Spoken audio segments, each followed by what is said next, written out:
For someone who's getting into your career, what advice can you tell them? I don't give advice. You don't give advice? No, everybody's got to find their own way. What an absolute gem of a man. This video got me thinking. If you only take one piece of advice from me, it should be this. Be very careful who you take advice from, because in today's world, there's advice flying around everywhere. We've actually reached a point in society where we walk up to total strangers and interview them and ask them for life advice, not knowing anything about their background, their level of success, etc.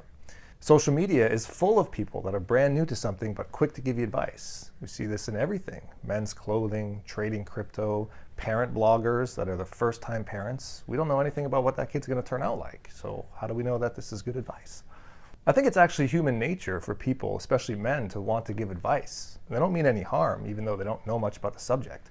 Like, for example, I can go to my hometown, my small farm town, and ask a farmer right in the face to give me fashion advice, and he'll rattle off some tips he's heard trying to genuinely help me. So one rule I try to live by is try not to take advice from someone who's not an expert in the thing they're giving you advice from. I try not to take any advice from someone that's not better than me or more successful than me in the topic at hand. Even with that, it can be hard, because we're all humans, we're looking for answers, we're looking for opinions. But in order to shield yourself from bad advice, you need to have a code that you live by. And even with that, it can be hard. And I'll give you an example. For me, when I started my business, it was all about online service. I realized that the in-person custom clothing experience was great, but the online experience was terrible. This was the huge opportunity. I spent a lot of time and energy developing online fittings and an online tailor shop. As the business grew, I hired consultants to help me. These consultants came in, and what does a consultant do? They look at your competitors, they look at what other people are doing, and their advice was to open a shop in New York City, which I fought back a little bit on because that wasn't the original vision, but ended up going through with the shop.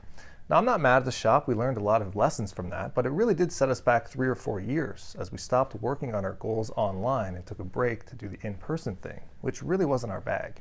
So looking back on this, there was a few mistakes I made. One was taking advice from people who hadn't done what I was doing. And number 2 is I wasn't sticking to my code or my philosophy as to what I was trying to do. So it's even more important if you have a vision, the stronger or more unique your vision, the less advice you should be taking, because you're trying to do something that no one else has really done before. Regardless of what your goals are, though, I think it's really important to not take advice from people that aren't doing what you want to do. Be very careful who you listen to, especially in the online space.